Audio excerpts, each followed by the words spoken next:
Garage Gym Guys. Sustainable fitness for regular dudes. I mean, that's it. That's it. I mean, that's the premise. That's definitely the premise. Sustainable fitness for the average Joe. There it is. Yeah. All right, welcome to Garage Gym Guys, where we do sustainable fitness for the average Joe. I'm your host, Sean Hurlbert, and accompanying me is my co-host, Resident idiot, Brendon Moss. Resident Idiot. Very nice. Test subject. And so this is the debut podcast for Garage Gym Guys, and as such, we're going to talk a little bit about ourselves and sort of the origin story of where we're sitting right now, the garage gym, and how each of us got into fitness. I promise not to make it too boring and dragged on. You all right? Yeah. Let's see if we'll edit that out. All right. You're already making more work for me than I want.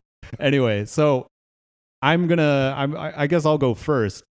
I got into sports in high school, and I was kind of a failed football athlete, but I think I was a really terrible wide receiver. I played varsity 1 year, but we don't need to go into that. I represent the very average, no genetic gifts, half of this duo. And so anyway, in high school, football for me was about going to the gym. Where was this football? Where was this? Where was the football? This was just in high school. Yeah, but where? Oh, I mean, I grew up in Palo Alto, California. Silver spoon in my mouth. But we're not going to talk about that. No. I mean, I was from the poorer side of town, but it's all relative because everybody's super rich in Palo Alto. Anyway, I grew up in Palo Alto, played football. The gym is where things kind of lit up for me because I was like, oh, this is where I can like make the changes necessary to, get more play time. I can get bigger or whatever. And so I remember going to Barnes and Noble, and I got I'm going to screw up the title, but it was like the Nebraska Football Strength and Conditioning Program. And I read that thing cover to cover, and I was a junior in high school. And I remember I taught myself how to power clean. I taught myself how to bench. I taught myself everything because the strength coach was inept. And I think that's kind of what set me on my journey. So I'll keep going. Anyway, very bad in high school, but I got bit by the bug with the gym. I was like, okay, there's something about this gym thing. There's something about lifting weights. Kind of parallel to that, running its course was my career as a musician. So I went to university to study saxophone performance, if you can believe that's a thing, right? I didn't know how deep it went. Yeah, and I kept that thing going for multiple decades, and went to grad school. I'm technically a doctor of music, which is nuts.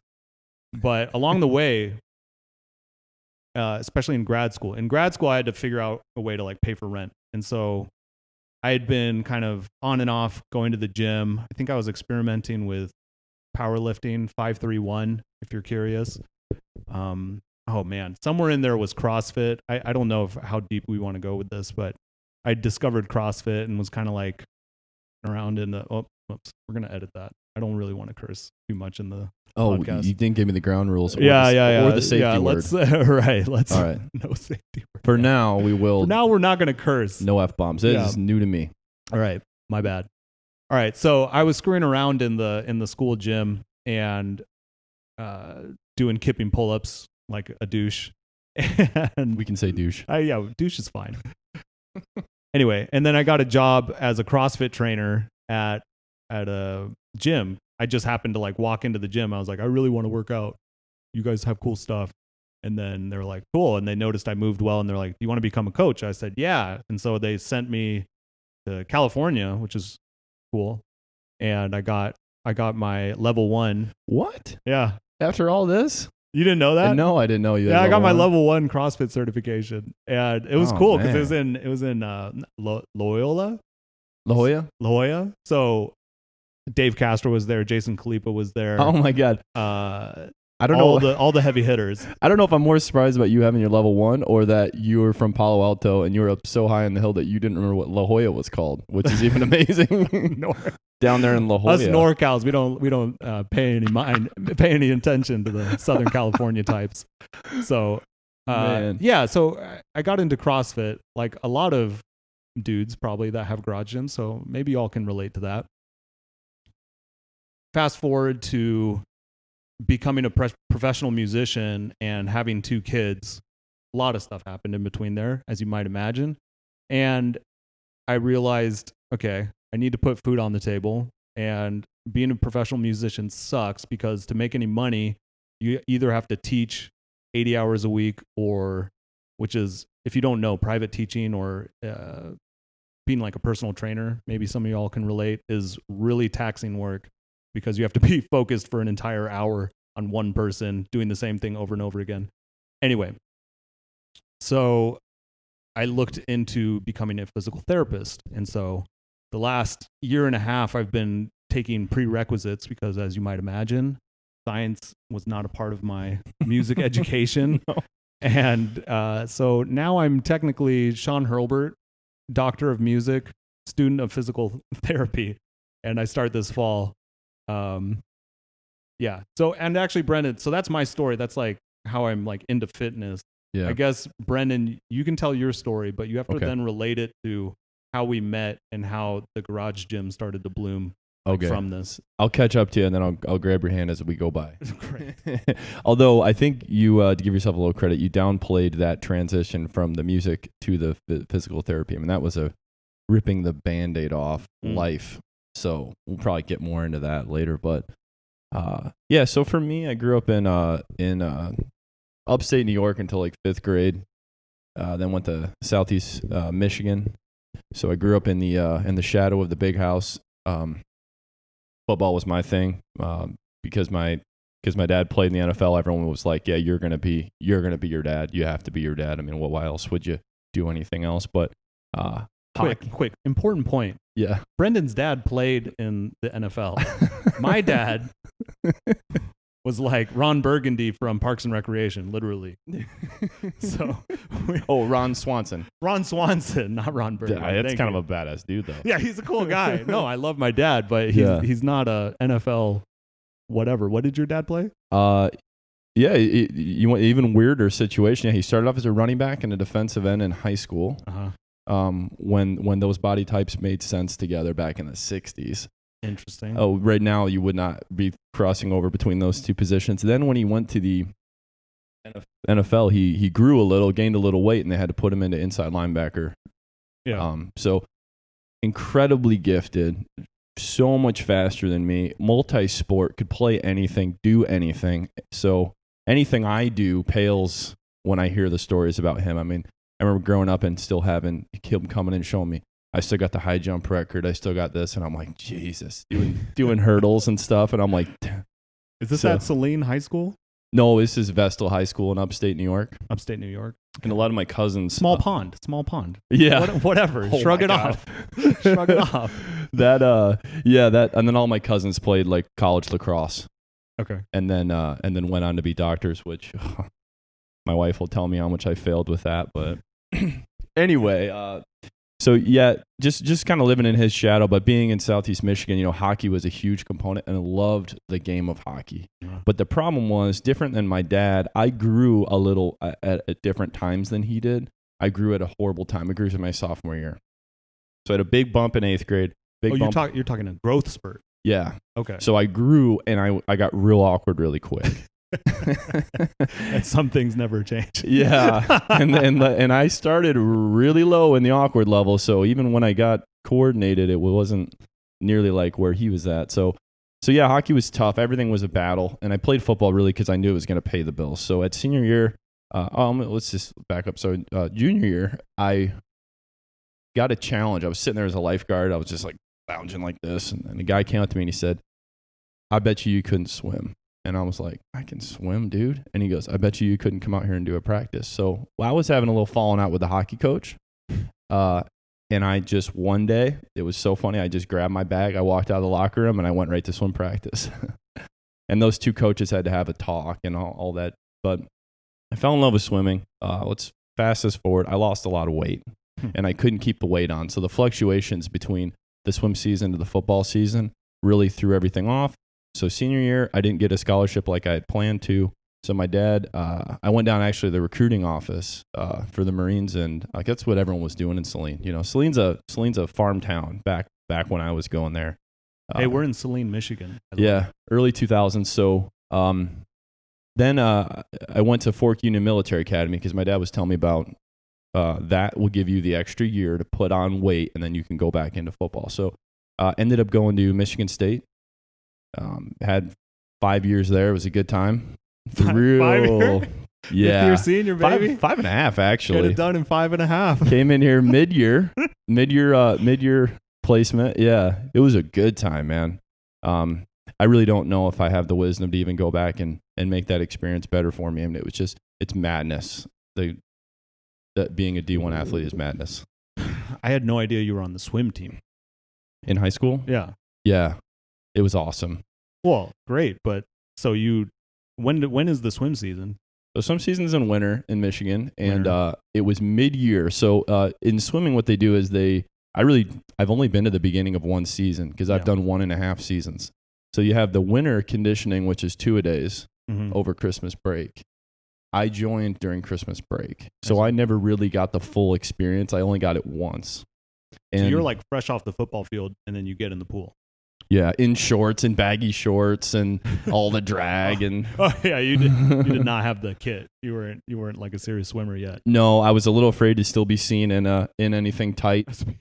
You know, yeah, the jammer, the Speedo. Right. So. Yeah, it was a weird transition, man, and none of my buddies could understand it. But I will say this: I fell in love with swimming more than any other sport. I was like, this is my thing. I love it. I just love it. And I wasn't bad at it, so it was helpful. Mm-hmm. You know, it's helpful to do a hobby that you're not horrible at. It's a little easier to improve. Yeah. Yeah. So after That's why I fell out with football. It's like, what's the point? What am I doing here? I'm so small and so crappy at all aspects of this game. Like, yeah, I can't like skill or weasel my way into trucking somebody. Like, you just can't do it. Yeah, anyway. We'll nerd out on swimming sometime, but after college, I was a little lost. I mean, football is at such a fast pace with everything that you just kind of get thrown out on your ass if you don't make the connections during it. And I had no idea what I wanted to do. So, in a way, you know, I came back home and if we just keep this fitness related, I looked into bodybuilding because I was the heavy guy. You know, I was the fat boy. Yeah. What position did you play? So I was a guard, a backup center, and a tackle. There you go. So, I was the fat boy, and I was the skinny for the big kids. Skinny for the big kids, but fat, but large and yeah. And I had all the DNs and the linebackers, and they're at the beach, and I'm like, God dang it, can I just look like that? So I started lifting. You know, I started lifting different, not eating the carbs, and then ended up having a freak out because I'm pretty impulsive, and I joined the Navy a week before the age deadline hit, where you need a waiver. Yeah. So I did 2 years in the Navy, and then learned that type of training and naval special warfare, and I ruined my own opportunity there. Okay. But what I learned, and I wouldn't change anything because now that I've got the girls here, so yeah. So yeah, in hindsight, I'm sorry, we skipped over the MMA thing, didn't we? There's like an MMA thing. Yeah. There's a Navy. There's a Buds thing. There's a like, what bowls did you go to? Like. Oh man, it was an illustrious football career. Well, it's very funny, man. So no one thought I'd be anything in football, and then fast forward, and then we're playing in the Alamo Bowl. I started every game that season, and you know, you're the one of the heavies, the big bodies out there, that the big uglies as we call it, and and after the Alamo Bowl, my buddies they're from San Diego. They drove to San Antonio. And they said, hey, man, let's just get in the car and go to San Diego and see where life takes us. And I was like, all right. And they stuck it out, man. And I'm the only one that cowered and came home after a month. They live in San Diego now. Yeah. Wow. Yeah, they love it. Yeah. They actually one moved to Cardiff, which shout out to anyone who's been to Cardiff. Oh my God, it's beautiful. Cardiff what? What is Cardiff by the sea? Cardiff on the sea? Is that in California? Yeah, it's just north of San Diego. God, I'm the worst Californian that ever. When I was stationed in San Diego, dude, I couldn't figure it. I'd drive for an hour and I'd still be in San Diego. Okay. It just doesn't make sense to me how big the area is. But so anyway, football, and then that was like your college career, and then and then Navy, or bodybuilding, Navy, MMA. No. So college.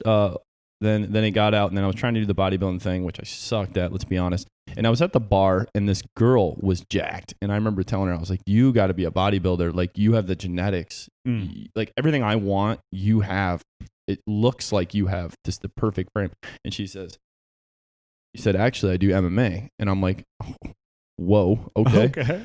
Let's get some of that. Every kid wants to learn that. Right. So I ended up having the rare opportunity to go to the best school, I think, in Michigan. Mm-hmm. And it was a very small knit school. And the fact that if anyone hears this will laugh, they don't know how good that school was because it wasn't on the map. It was hidden. There's no website. There's nothing. It's just still?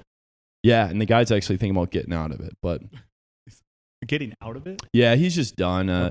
His body's all beat up. He's been in a couple car accidents, got a hip replacement, but he's nasty, just nasty. So learned MMA, and that's where it taught me to be humble, taught me everything about how, as Jocko says, the way is everywhere. You know, I'm sure he says it better than that. But the way, just the concept of fighting is amazing. So I did MMA, kickboxing, Brazilian Jiu-Jitsu, gi, no gi, all that for about 5 years. Damn. Loved it. So if you can you've got the fitness components have changed drastically. And you've got the heavy lifts from football, the explosiveness, and then you've got the fluidness of MMA, the odd long days of cardio, but the sporadic high intensity. Mm-hmm. And then from there, I just went straight into training for going into the Navy. And the reason I fell into triathlon was because I was training for the Navy. It wasn't like a thing I was like searching for. Because, well, you didn't mention Bud. Is that Navy? Is that all folded into that 2 years? Yeah, I don't know. I think I was trying to I think what you get used to is when you're in football, you're looking up to stars, you know, you're looking up to some important people. So when I wanted to be in the military, I was like, I'm looking at the stars. Yeah. So I was like, give me the SEAL contract. I'm the man. I'm the guy. And then you find out you're not the man. That's important. You're not the man. Well, you know, even to have the balls to go out and do it, I think that's something. And it speaks to kind of your well-rounded experience in all facets of fitness. Like, I don't have any MMA experience. I hate running. I hate biking. But what I was saying earlier is that you came in with all these Navy SEAL studs and you were like, okay, my conditioning is garbage compared to like all my instructors and all this stuff. Yeah, so like I said, I stumbled upon triathlon because I was like, well, I'm trying to run. How do I get better at running? I know nothing about it. How do I get better at swimming? I've done it, but I've never had to do it when I was running and lifting and hiking and you know, all that. So I ended up doing triathlon just to get ready for what I thought butts was. And I wouldn't say I would go back and try, and I don't regret it. I don't know if I would have been successful again, but I definitely would have changed the intensity. Right. I underestimated how long you can go with things and how much work you can put in during the week. So then after I got out of the Navy, I took a year of Hold on. Is leaving Buds just like G.I. Jane? Do you have to ring the bell? Yeah. Well, yeah. You rang the bell? Unless you're on a stretcher. Which happens, I'm sure. It happens. Jesus. For funny reasons. But yeah, I mean, to be full, I haven't talked about this really with anybody, but I don't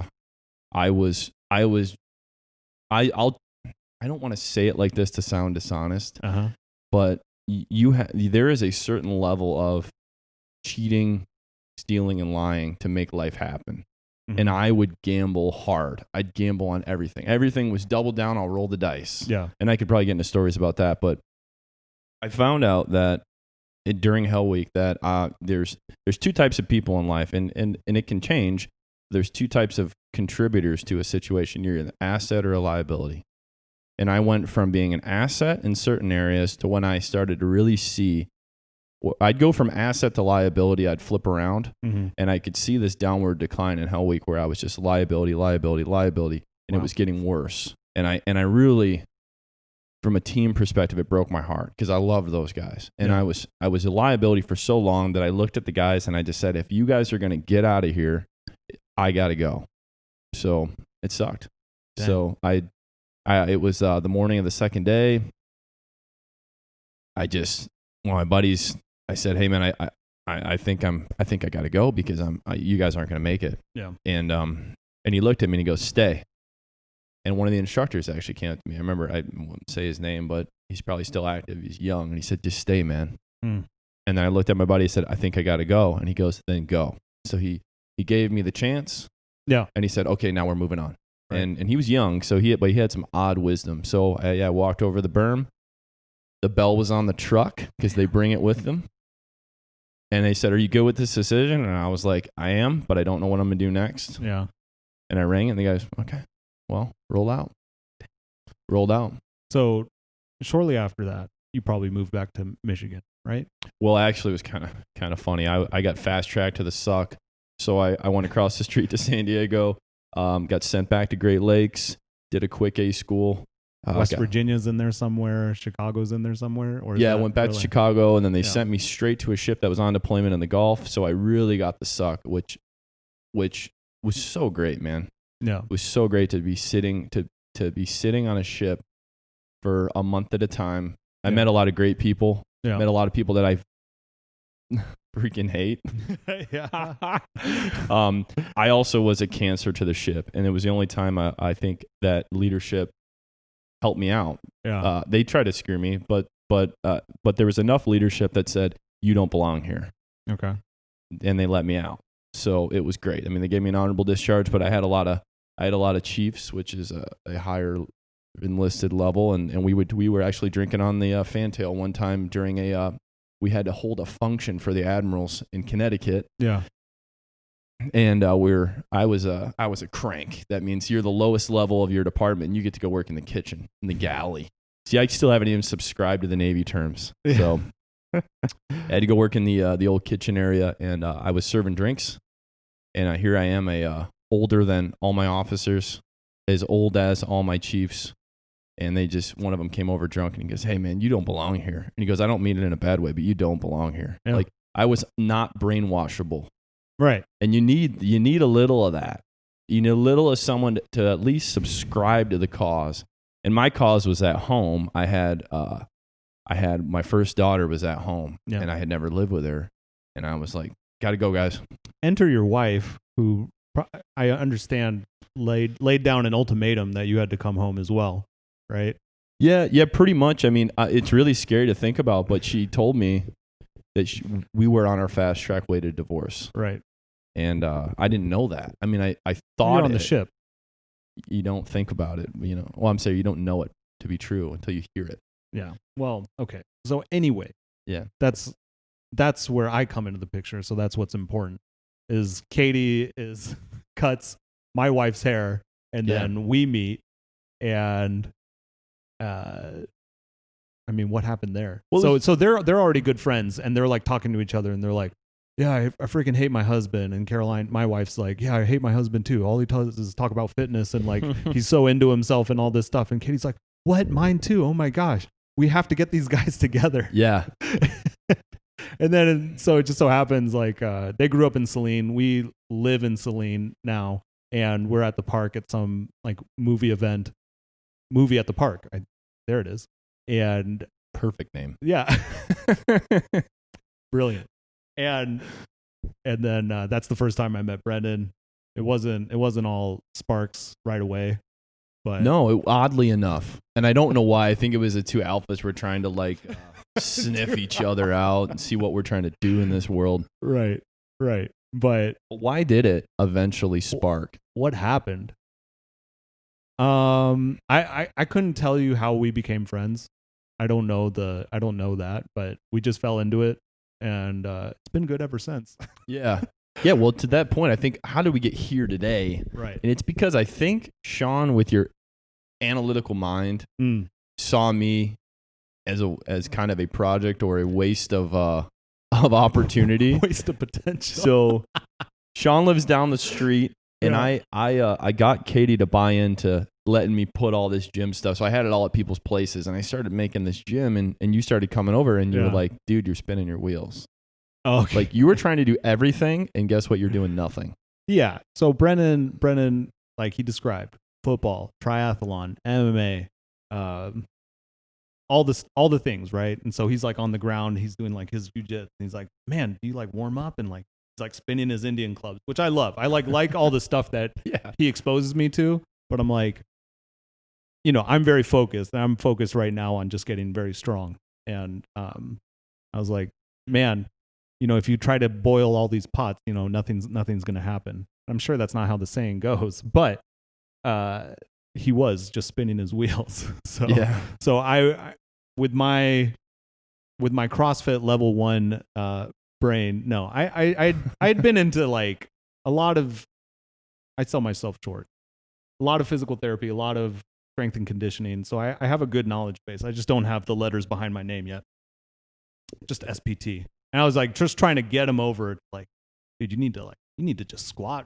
You need to like deadlift this barbell. You need to like, do simpler things. And why didn't I listen? I think is something I was thinking about this morning. I think it's because I didn't want to be. I had that fear of being the old power lifter body, because I was the heavy guy. Oh, you don't want to go back to being the heavy guy. I didn't want to get fat. So I was scared of that. That's so funny. I thought I needed to get sweaty to get anywhere near my goal. That's for physique. Really funny. Yeah, which is partially true. I think I avoid getting sweaty probably to a fault, and then you're too into getting sweaty. And for the audience, we're speaking specifically about cardiovascular training. I'm not that into it. Brendon's obviously very into it. And we're trying to like meet somewhere in the middle. So anyway, that's our origin story. And this gym started out with just this barbell and a couple of plates barbell. And maybe like a couple kettlebells. I think I had one. The gym started. I have pictures of this. We'll have to put it up. I had this barbell. I had one set of 45-pound HG bumpers when they still had their grenade on them. Shout out to Rogue with the grenade. Got rid of them. And and then I had the green competition kettlebell. Yeah, that's at my house. And I think you may have had the pull-up bar up at some point. Yeah. So we'll get into all of that stuff, but that is the origin story. And I guess now, man, I think my camera stopped recording. We have the things. So there'll probably be a time as we make this journey, I think, where people will either be shouting at their freaking phone or they'll say, these guys suck, because I'm thinking, all I said, I don't qualify enough the statements. I just said I didn't want to get fat from powerlifting. Someone's like, you're not going to get fat. We know. I know. Okay. Right. It's, you gotta get to where we're at. Yeah. So we'll bring everybody up to speed. That's fine. I think this is the part of the show where we issue each other our weekly challenge. Have you thought about that at all? Well, do we want to talk about at all where we just got to right here? Like how I'm getting off a year of Ironman training, and you're getting off a year of what have I been doing? It's just not having the full gym. Just and I don't think we're gonna get into that. All right, just because we promised each other we were going to be narrowly focused and not bore the audience. But what we can talk about is this all sort of coalesced around COVID-19 because my gym had been taken away from me. That's right. That's right. And I was like trying to be good boy because everybody in the first 30 days was like really good and quarantined correctly and avoided contact with everybody. Yeah. And then eventually I was just like, I just saw my body wasting away and I was like, Brendon, I need to come over.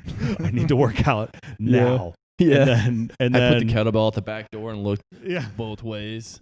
Yeah, he left me some equipment, but it just wasn't enough. I missed my barbell. And so I came over and we've been pretty consistent, at least on weekdays, waking up in the morning and working out first thing in the morning. So Brendon's the 4:00 shift. We'll talk about that in another podcast. Yeah. And then I'm the 5:30 shift. And yeah, so that's that. Okay, weekly challenges. Have you thought about that? All right, weekly. So you know a little bit of my plan right now. 5 days. 5 days, right? 5 days on, 2 days off. I think the point is you challenge me and I challenge you. Okay. And then maybe we can have a joint challenge. But so what I'm thinking, to give it a little taste of okay. So what I want to do a challenge where you have to run after your leg day on the same day. That's great. So what I'm thinking is I want you to do after your leg day. Have you been running at all after your leg days? A little bit. Did a couple striders. Okay. So what I would do is after your leg day, after your leg main strength sets, roll out into the street where you've got it flat and straight, and do 1 minute on for strider running in the same direction. Yep. 1 minute off, nasal breathing. Just walking. Yep. Okay. Nasal breathing, and then do that for. Let's do 8 rounds on that. 8 rounds. 8 running rounds? 8 rounds, yeah. So 1 on, 1 off. 1 on. That's 1 on, 1 off is 1 round. Yeah. 16 so, minutes. Oh, sorry, the pace. Yeah, which is good. That's how I kind of do mine. I assume the pace is just going to be the pace that I can sustain for a minute, right? Yeah. So the pace should be the pace should be a strider, which to me that's like I've started jogging. So you start slow, like you don't like a strider. The concept for me is you start slow, you don't explode out of the gate. Yeah. And you just get up to a pace that's faster than a jog.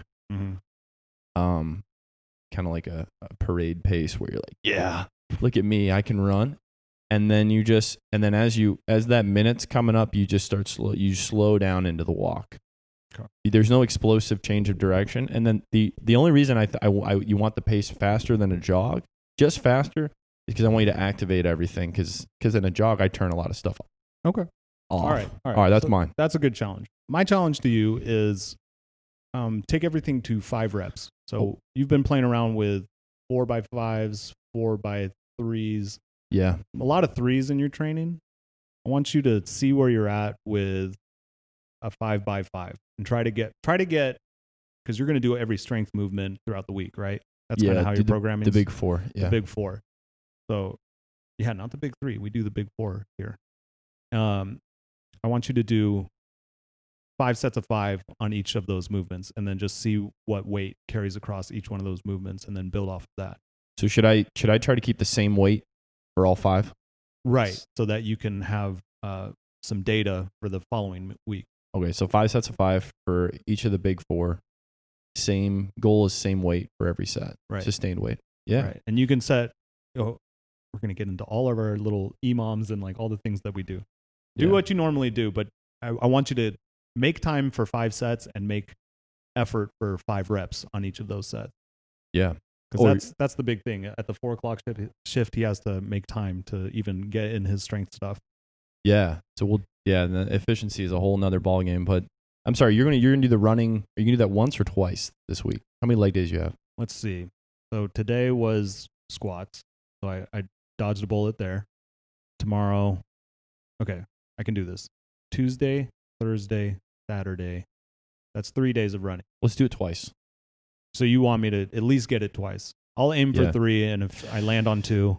Yeah, I don't know. You're running in minimals. I think 3 would be a Vivo. Shout out Vivo Barefoot. 3 might be a stretch, just right now. Because I don't want you to be like, oh my God. I never want to do that again. Yeah. It is a challenge though. Okay. 3 it is. Wow. All right. So, and if you're following at home, you can do one of these challenges and try it out and leave a comment in our YouTube video. If you like the podcast, go ahead and leave a review. That helps us out greatly. And with that, we'll see how the YouTube video turns out. It could be real shoddy, or it could be great. We'll see.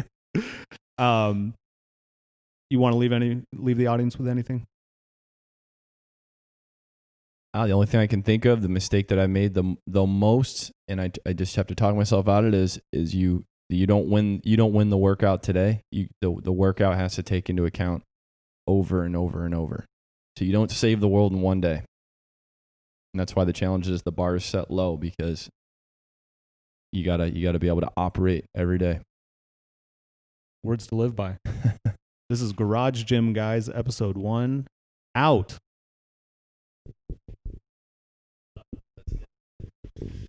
Oh man.